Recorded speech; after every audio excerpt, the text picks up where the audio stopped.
अस्सलामुअलैकुम। मैं हूं आपका एडमिन मोहम्मद इमरान और आप देख रहे हैं मेरा यूट्यूब चैनल इमरान उस्ताद। दोस्तों, पेन और कॉपी उठा लें क्योंकि आज की इस वीडियो में आपको मिलेंगे 50 मोस्ट इंपॉर्टेंट जनरल साइंस के टॉपिक्स जो कि अहम हैं ईएसटी के लिए, पीएसटी के लिए, जेस्ट के लिए, एसएसटी बायोकेमिस्ट्री के लिए, सीटी के लिए, डीएम के लिए एंड बाकी जो टीचिंग डिपार्टमेंट के टेस्ट होते हैं उनके लिए। तो आपने इन टॉपिक्स को रेडी रखना है, इन टॉपिक्स के ऊपर आपने नोट्स बनाने हैं, इन टॉपिक्स के ऊपर आपने एमसीक्यूज बनाने हैं, कहीं से भी आपने इन टॉपिक्स के लिए रिसर्च करना है क्योंकि ये आपके पेपर में आएंगे, आपसे पूछे जाएंगे। तो चलिए शुरू करते हैं। सबसे पहला टॉपिक है ह्यूमन डाइजेस्टिव सिस्टम। ज्यादा बातें नहीं करूंगा, पास पेपर्स उठाकर देख ले। ह्यूमन डाइजेस्टिव सिस्टम के ऊपर आपसे एमसीक्यूज पूछे जाएंगे। इसके अंदर जो भी इंपॉर्टेंट चीजें हैं, इंपॉर्टेंट ऑर्गन्स हैं जैसे कि stomach, small intestine, large intestine, liver, food का जो निजाम होता है, डाइजेस्टिव सिस्टम, प्रॉपर रिसर्च कर लें इसके ऊपर। आपसे एमसीक्यूज पूछे जाएंगे, काफी इंपॉर्टेंट है। नेक्स्ट टॉपिक हमारे पास है the respiratory system. Respiratory system का टॉपिक काफी इंपॉर्टेंट है, इसके ऊपर आपने रिसर्च करना है। ऑक्सीजन की इनहेलेशन, कार्बन डाइऑक्साइड की एक्सहेलेशन और बाकी जो इसके अंदर इंपॉर्टेंट ऑर्गन्स हैं जैसे कि लंग्स, इनके ऊपर आपने काम करना है। रेस्पिरेटरी सिस्टम से बार बार एमसीक्यूज आ चुके हैं, आपने इस टॉपिक को रेडी करना है। मैं आपको ये नहीं कह रहा कि सारी किताबों के अंदर इस टॉपिक को पढ़ लो, नहीं, किसी एक किताब के अंदर सही से ये टॉपिक रेडी कर लो। जो एमसीक्यूज पूछे जाएंगे वो उसी से रिलेटेड होंगे। तो आपने सारी किताबें नहीं पढ़नी, आपने किसी एक किताब में इन टॉपिक्स को नेविगेट करना है। जितने टॉपिक्स बता रहा हूं किसी एक किताब में आपने उनको नेविगेट करना है, चाहे आप क्लास 6 में देख लें, चाहे आप क्लास 8 में देख लें, किसी भी क्लास में, बस आपने इन टॉपिक्स को नेविगेट करना है। स्ट्रक्चर ऑफ ह्यूमन आई काफी इंपॉर्टेंट है। इसके अंदर कॉर्निया, लेंस और ऑप्टिक नर्व, बाकी जो आई के इंपॉर्टेंट पार्ट्स होते हैं इनके ऊपर आपने पढ़ना है।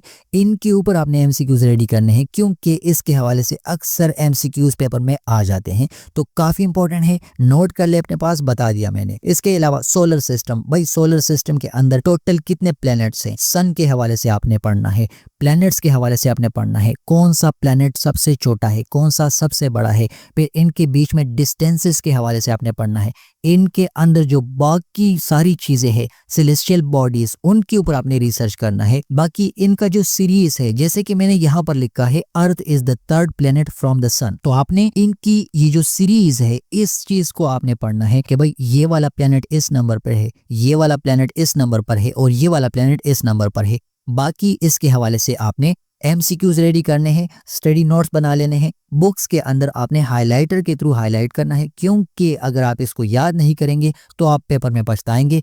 काफी इंपॉर्टेंट है। वाटर साइकिल काफी इंपॉर्टेंट टॉपिक है। वाटर साइकिल के हवाले से आपने स्टडी करनी है। एवापोरेशन क्या होती है इसके अंदर, कंडेंसेशन क्या होती है, प्रेसिपिटेशन क्या होती है, ये प्रॉपर ये जो प्रोसेस है वाटर साइकिल का, इसको आपने रेडी करना है। इसके ऊपर एमसीक्यूज बार बार आते हैं और ये काफी इंपॉर्टेंट है, इसलिए इसको रेडी करके जाना है आपने। फूड चेन और फूड वेब। भाई पीईटी का जो पोस्ट होता है फिजिकल एजुकेशन टीचर, उसके हवाले से बात करें तो फूड चेन और फूड वेब से अक्सर एमसीक्यूज आते हैं। बाकी जो टेस्ट होते हैं उनमें भी फूड चेन और फूड वेब के हवाले से एमसीक्यूज पूछे गए हैं। तो आपने फूड वेब, फूड चेन और इसके जो कंपोनेंट्स है, उसका जो प्रोसेस है, उसके अंदर जो एनर्जी के लेवल्स हैं, उसके अंदर जो चीजें हैं, सब कुछ आपने रेडी करना है, उसके ऊपर रिसर्च करना है। आपको कहीं से भी किसी भी किताब से फूड चेन और फूड वेब का टॉपिक मिल जाएगा, जनरल साइंस की किताब से, आपने उसको स्टडी करना है, उसके ऊपर रिसर्च करना है। नेक्स्ट टॉपिक हमारा है फोटोसिंथेसिस। भाई किसको नहीं पता कि फोटोसिंथेसिस का टॉपिक इंपॉर्टेंट नहीं है। फोटोसिंथेसिस के अंदर ये जो वर्ड आपको नजर आ रहा है क्लोरोफिल, क्लोरोफिल के हवाले से अक्सर एमसीक्यूज आ जाते हैं। तो क्लोरोफिल, फोटोसिंथेसिस और फोटोसिंथेसिस से रिलेटेड यार जो भी चीज है ना उसको आपने कवर करना है। उसके ऊपर आपने स्टडी नोट्स बना लेने हैं, उसके ऊपर आपने शॉर्ट नोट्स बना लेने हैं, उसके ऊपर आपने बुक के अंदर रिसर्च करना है। हाईलाइटर के थ्रू आप हाईलाइट कर दे पॉइंट्स को,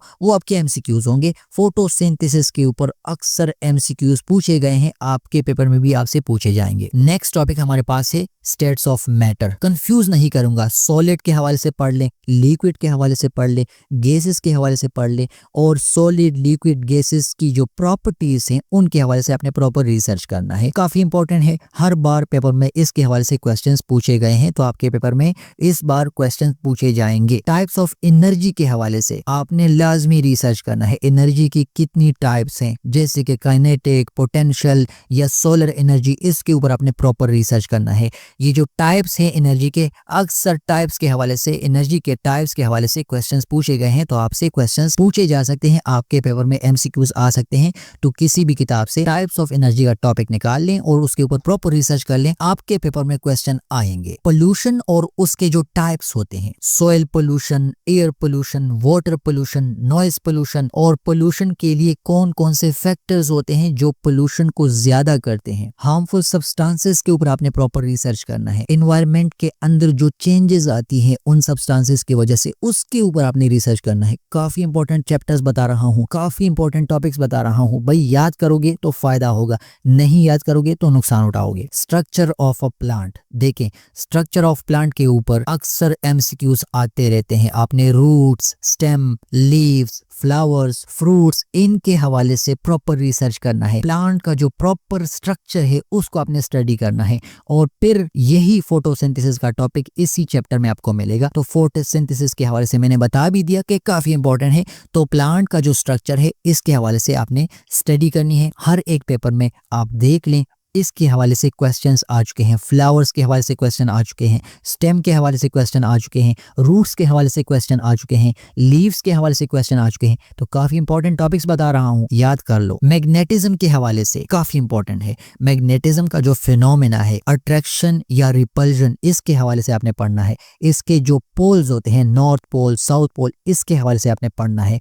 बाकी इसके अंदर जब मैग्नेटिज्म के अंदर आप जाएंगे, मैग्नेटिज्म का टॉपिक खोलेंगे, तो आपको काफी सारे शॉर्ट किस्म के नोट्स खुद से मिल जाएंगे, वो आपके एमसीक्यूज हैं, आपने उनके ऊपर काम करना है। बैलेंस डाइट क्या होती है, न्यूट्रिएंट्स क्या चीजें हैं, इसके ऊपर पीईटी के पेपर में तो कंफर्म एमसीक्यूज आते हैं। बाकी भी एसएसटी बायोकेमिस्ट्री के पेपर में क्वेश्चंस आ जाते हैं। कार्बोहाइड्रेट्स के हवाले से पूछा जा सकता है, प्रोटीन्स के हवाले से एमसीक्यूज आते हैं, फैट्स, विटामिन्स और मिनरल्स के हवाले से क्वेश्चंस पूछे जाते हैं जो बैलेंस डाइट से रिलेटेड हैं। तो आपने इन चीजों के ऊपर, बैलेंस डाइट और न्यूट्रिएंट्स का ये जो टॉपिक है, इन चीजों को आपने इसके अंदर टारगेट करना है। इसके अंदर आप ये जाएंगे और एमसीक्यूज बनाएंगे, अपने लिए शॉर्ट नोट्स बनाएंगे, हाइलाइटर के थ्रू हाईलाइट करेंगे, तो आपको बड़ा फायदा होगा। अर्थ का जो एटमॉस्फेयर है, इसके ऊपर कंफर्म आपने काम करना है। लेयर्स ऑफ गैसेस जो होती हैं, जैसे कि नाइट्रोजन और ऑक्सीजन के लेयर्स हैं, इसके ऊपर आपने रिसर्च करना है। अक्सर पेपर में क्वेश्चंस आ जाते हैं। हार्मफुल रेडिएशंस के हवाले से आपने पढ़ना है।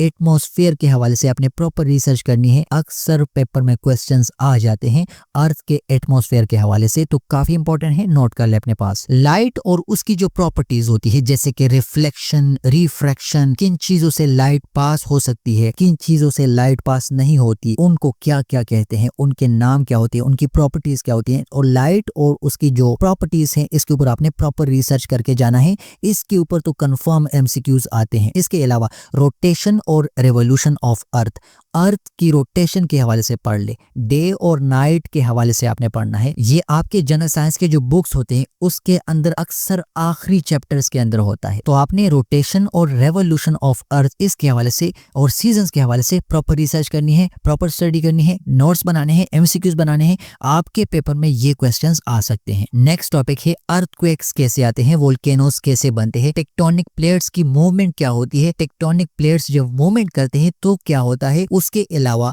वोल्केनोस कैसे आते हैं, कैसे बनते हैं, मैग्मा जब बाहर आता है तो क्या होता है। तो अर्थक्वेक्स और वोल्केनोस के हवाले से थोड़ा रिसर्च कर ले, इंपॉर्टेंट है। अक्सर पास्ट पेपर्स में मैंने एमसीक्यूज देखे हुए हैं, तो इंपॉर्टेंट है, बता दिया, नोट कर ले। लिविंग और नॉन लिविंग थिंग्स के ऊपर आपने प्रॉपर रिसर्च करना है, जैसे कि लिविंग थिंग्स ग्रो कैसे करते हैं, रिप्रोडक्शन कैसे करते हैं, और उनकी जो एनर्जी होती है वो कहाँ से हासिल करते हैं। और इसके अलावा एनिमल्स, प्लांट्स और ह्यूमंस, ये सारे लिविंग थिंग्स हैं। तो इनकी प्रॉपर्टीज, इनके ये जो प्रोसेसेस हैं, ये जो रिप्रोडक्शन है, इनकी जो ग्रोथ है या एनर्जी का जो प्रोसेस होता है, इसके ऊपर आपने प्रॉपर रिसर्च करना है। इसके ऊपर आपने शॉर्ट नोट्स बनाने हैं। जब आप ऐसा करेंगे तो आपको काफी फायदा होगा। काफी इंपॉर्टेंट टॉपिक है फोर्सेस और मोशन का। फोर्सेस और मोशन के लॉस के हवाले से अक्सर एमसीक्यूज पूछे जाते हैं। तो आपने फोर्सेस और मोशन के ऊपर काम करना है। चीजें कब मूव करती हैं, कब स्टॉप करती है, उनकी डायरेक्शन कैसे चेंज होती है, किस वजह से चेंज होती है। फोर्स और मोशन के बीच में जो रिलेशनशिप है, ये न्यूटन्स का लॉ लॉ, उसके हवाले से आपने पढ़ना है। इसके हवाले से आपसे जनरल एमसीक्यूज भी पूछे जा सकते हैं और इनके हवाले से आपसे न्यूमेरिकल भी पूछे जा सकते हैं। तो फोर्सेस और मोशन का चैप्टर काफी इंपॉर्टेंट है, नोट कर ले अपने पास। सिंपल मशीन का टॉपिक इतना इंपॉर्टेंट है कि आप पेपर उठाएं, हर एक पेपर में सिंपल मशीन्स के हवाले से क्वेश्चंस आ चुके हैं। तो आपने सिंपल मशीन्स जैसे कि लीवर्स और पुलिस के हवाले से प्रॉपर रिसर्च करना है और उनके अंदर फुलक्रम, फोर्स और एफर्ट वगैरह वो जो चीजें हैं उनको आपने कवर करना है। आपने सिंपल मशीन के ऊपर रिसर्च करना है। जब आप सिंपल मशीन का चैप्टर खोलेंगे तो आपको काफी सारे इंपॉर्टेंट एमसीक्यूज देखने को मिल जाएंगे। आपने उनको नोट करना है, नोट्स बना लेने हैं, उनको हाइलाइटर के थ्रू हाईलाइट करना है, क्योंकि भाई इसके ऊपर तो कंफर्म एमसीक्यूज आते हैं। सेल स्ट्रक्चर और सेल के जो फंक्शंस होते हैं काफी इंपॉर्टेंट टॉपिक है, तो इसके ऊपर आपने काम करना है। एनिमल का सेल, प्लांट का सेल, इनकी कंपैरिजन, एनिमल और प्लांट के सेल के बीच में जो डिफरेंस है उसके ऊपर आपने रिसर्च करना है। सेल के जो पार्ट्स होते हैं इंपॉर्टेंट है, nucleus, mitochondria, cell membrane, cell wall, इसके ऊपर आपने काम करना है। इनके फंक्शंस क्या क्या होते हैं, ये काफी इंपॉर्टेंट है। सेल स्ट्रक्चर और फंक्शंस के हवाले से आपने पढ़ा तो आपको फायदा होगा, नहीं पढ़ा तो आपको नुकसान होगा। क्लासिफिकेशन ऑफ लिविंग ऑर्गेनिजम्स काफी इंपॉर्टेंट है। हम जानदारों को ग्रुप्स के अंदर डिवाइड कर चुके हैं, तो वो ग्रुप्स, उनकी प्रॉपर्टीज, उसके हवाले से आपने रिसर्च करना है। फॉर एग्जांपल प्लांट्स का अलग ग्रुप है, एनिमल्स का अलग ग्रुप है, माइक्रो ऑर्गेनिजम्स अलग ग्रुप में है, तो इनके स्ट्रक्चर्स, उनका जो रिप्रोडक्शन का सिस्टम है, उनकी जो प्रॉपर्टीज है, हर एक चीज आपने लिविंग ऑर्गेनिजम्स के लिए रेडी करने हैं, उसके ऊपर आपने रिसर्च करना है। तो क्लासिफिकेशन ऑफ लिविंग ऑर्गेनिजम्स काफी इंपॉर्टेंट है, हर एक पेपर में इसके हवाले से एमसीक्यूज पूछे गए हैं। तो इस बार भी चांसेस हैं कि लिविंग ऑर्गेनिजम्स के ऊपर आपसे क्वेश्चंस पूछे जाएं, तो आपने इसको रेडी करना है। टाइप्स ऑफ रिप्रोडक्शन काफी इंपॉर्टेंट है, मैं आपको क्या बताऊं, काफी इंपॉर्टेंट है। सेक्सुअल रिप्रोडक्शन के हवाले से, एसेक्सुअल रिप्रोडक्शन के हवाले से, ये दो ऐसे टॉपिक्स बता दिए कि इनके ऊपर आपके पेपर में एमसीक्यूज ना हुए तो मैं जुर्माना भर दूंगा। तो टाइप्स ऑफ रिप्रोडक्शन काफी इंपॉर्टेंट टॉपिक है और इसके अंदर ये जो सेक्सुअल रिप्रोडक्शन का टॉपिक है, एसेक्सुअल रिप्रोडक्शन का टॉपिक है, इसके हवाले से आपने पढ़ना है, काफी इंपॉर्टेंट है। ह्यूमन सर्कुलेटरी सिस्टम काफी इंपॉर्टेंट है। ऑक्सीजन और बाकी जो न्यूट्रिएंट्स होती हैं वो बॉडी के अंदर ट्रांसपोर्ट कैसे होते हैं, ब्लड के थ्रू कैसे वो एक जगह से दूसरी जगह जाते हैं, क्या क्या होता है, प्रोसेसेस के ऊपर आपने काम करना है। हार्ट, ब्लड और बाकी जो ब्लड वेसल्स हैं, ये इंपॉर्टेंट कंपोनेंट्स है सर्कुलेटरी सिस्टम में। तो सर्कुलेटरी सिस्टम के अंदर जितने इंपॉर्टेंट, जितने की कंपोनेंट्स हैं, उनके ऊपर आपने काम करना है, उनके ऊपर आपने एमसीक्यूज रेडी करने हैं। आपने ऐसा किया तो आप मुझे दुआएं देंगे। प्लांट्स के अंदर रिप्रोडक्शन होती है, एक होती है सेक्सुअल रिप्रोडक्शन, दूसरा होता है एसेक्सुअल रिप्रोडक्शन। तो प्लांट्स के अंदर ये जो रिप्रोडक्शन का प्रोसेस है, सेक्सुअल रिप्रोडक्शन कैसे होता है, एसेक्सुअल रिप्रोडक्शन कैसे होता है, इसके ऊपर आपने काम करना है। बडिंग, कटिंग, ये जो वर्ड्स आपको नजर आ रहे हैं, अक्सर इनके हवाले से भी क्वेश्चंस पूछे जाते हैं, तो आपने प्लांट्स की रिप्रोडक्शन के हवाले से प्रॉपर स्टडी करनी है, प्रॉपर रिसर्च करना है। मैटर और उसकी प्रॉपर्टीज, एक तो आपके साथ चैप्टर शेयर किया कि मैटर के जो स्टेट्स हैं, मतलब सॉलिड, लिक्विड, गैसेस, उनकी प्रॉपर्टीज। यहाँ पर है मैटर की प्रॉपर्टीज, जैसे कि डेंसिटी, हार्डनेस, कंडक्टिविटी, इसके ऊपर आपने काम करना है। मैटर की प्रॉपर्टीज हैं डेंसिटी, हार्डनेस, वॉल्यूम, मास और कंडक्टिविटी, तो इसके ऊपर आपने प्रॉपर रिसर्च करना है, इसके ऊपर आपने नोट्स बनाने हैं, इसके ऊपर आपने एमसीक्यूज बनाने हैं। ऐसा करेंगे तो आपको फायदा होगा। केमिकल रिएक्शंस कैसे होती हैं, केमिकल रिएक्शंस के अंदर रिएक्टेंट्स कहाँ पे होते हैं, वो क्या करते हैं, प्रोडक्ट्स कैसे बनते हैं, एनर्जी कब एब्जॉर्ब होती है, एनर्जी कब रिलीज होती है, केमिकल रिएक्शन का टॉपिक बता दिया, इंपॉर्टेंट है, याद कर लो, फायदा होगा, नोट कर लो, काफी फायदा होगा। फॉसिल फ्यूल्स और रिन्यूएबल एनर्जी के हवाले से लाजमी पढ़ लें।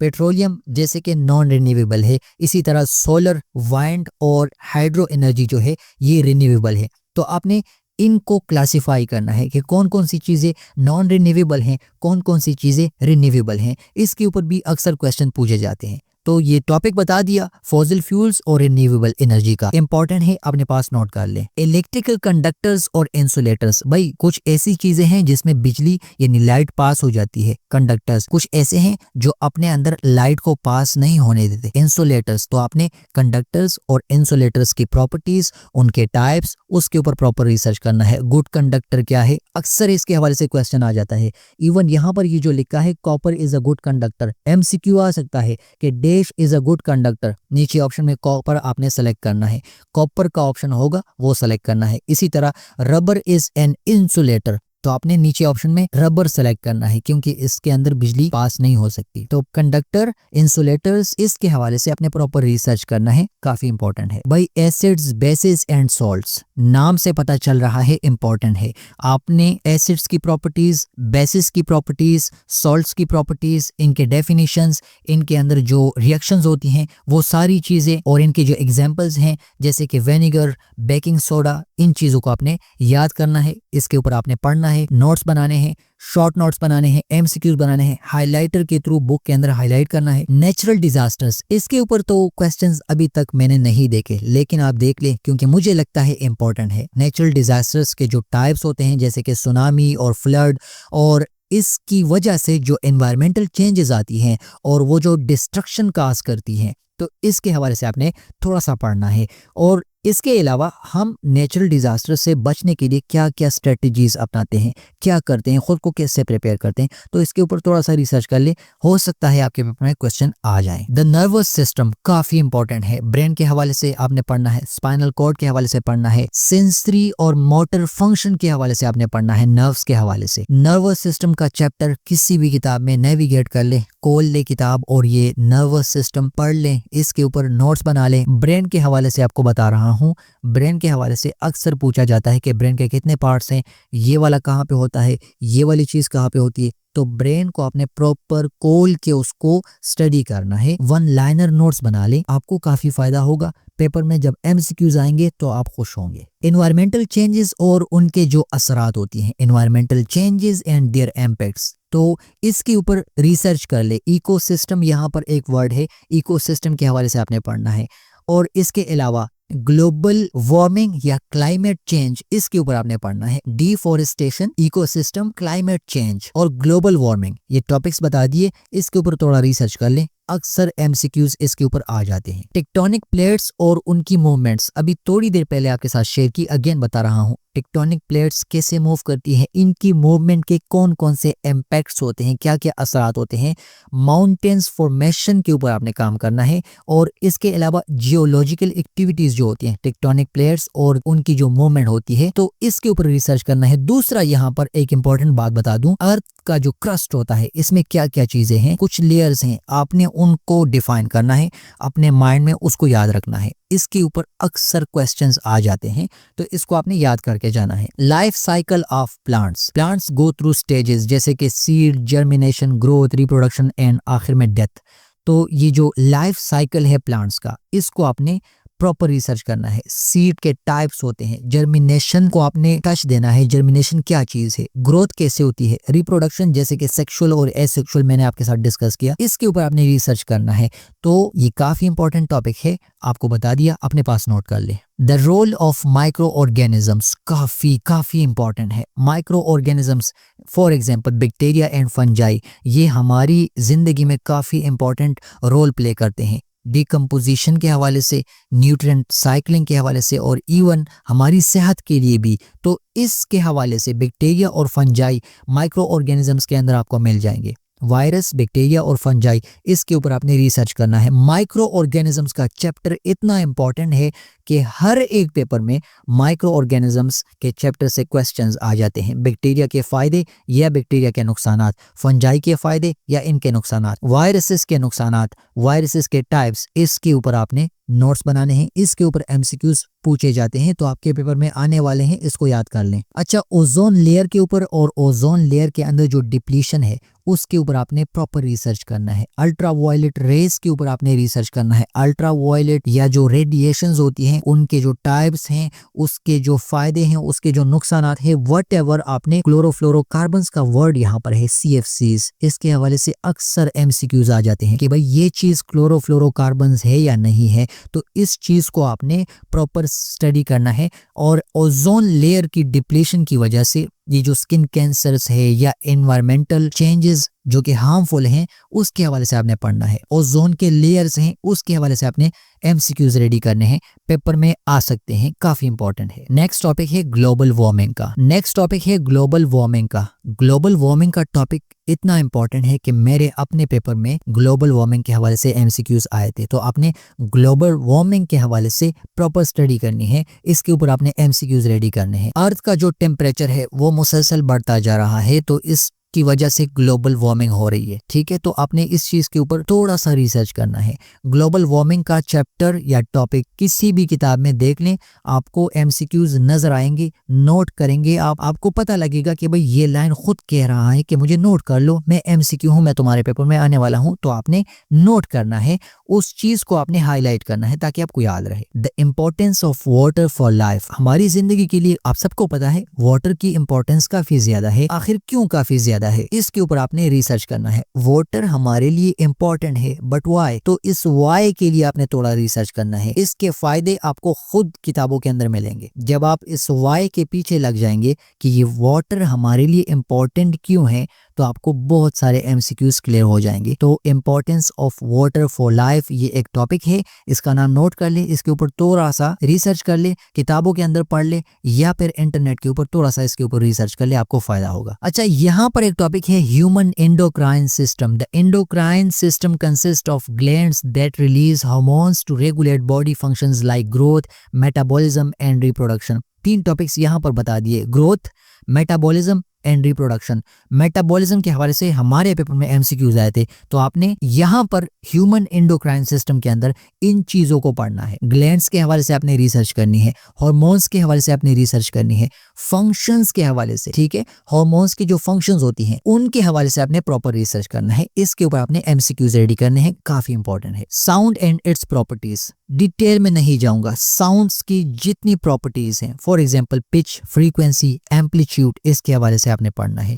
साउंड्स के लिए मीडियम के हवाले से आपने पढ़ना है, प्रोपेगेशन के हवाले से आपने पढ़ना है, साउंड की वेव्स के हवाले से आपने पढ़ना है। इसके ऊपर एमसीक्यूज रेडी करेंगे, आपके पेपर में कंफर्म साउंड्स के हवाले से और उनकी प्रॉपर्टीज के हवाले से एमसीक्यूज आने वाले हैं, तो नोट कर ले अपने पास, इसके ऊपर रिसर्च कर लें, आपको फायदा होगा। Human skeletal and muscular system काफी इंपॉर्टेंट है। ह्यूमन की बॉडी, ह्यूमन स्केलेटल सिस्टम के ऊपर आपने रिसर्च करना है। उसका जो प्रॉपर स्ट्रक्चर है, स्ट्रक्चर और सपोर्ट, इसके ऊपर आपने रिसर्च करना है। इसके अलावा ये जो मसल्स होती हैं जो स्केलेटल को मूवमेंट के लिए हेल्प करती है, तो इसके ऊपर आपने रिसर्च करना है। मसल्स के टाइप्स हैं बेशुमार, उनके ऊपर आपने रिसर्च करना है। वर्क, एनर्जी एंड पावर, तीनों काफी इंपॉर्टेंट है, इसके ऊपर आप काम कर ले, आपको फायदा होगा। वर्क, एनर्जी और पावर के हवाले से एमसीक्यूज पूछे गए हैं, बार बार पास पेपर्स आप उठा सकते हैं, आपके पेपर में भी आपसे पूछे जाएंगे। इलेक्ट्रिकल सर्किट्स के हवाले से थोड़ी देर पहले आपको कंडक्टर्स और इंसुलेटर्स का बताया, वो भी इसी से रिलेट करता है, तो आपने इलेक्ट्रिकल सर्किट्स के हवाले से capacitors, resistors, powering devices, components जो भी हैं, फ्लो ऑफ इलेक्ट्रिसिटी कैसे होती है,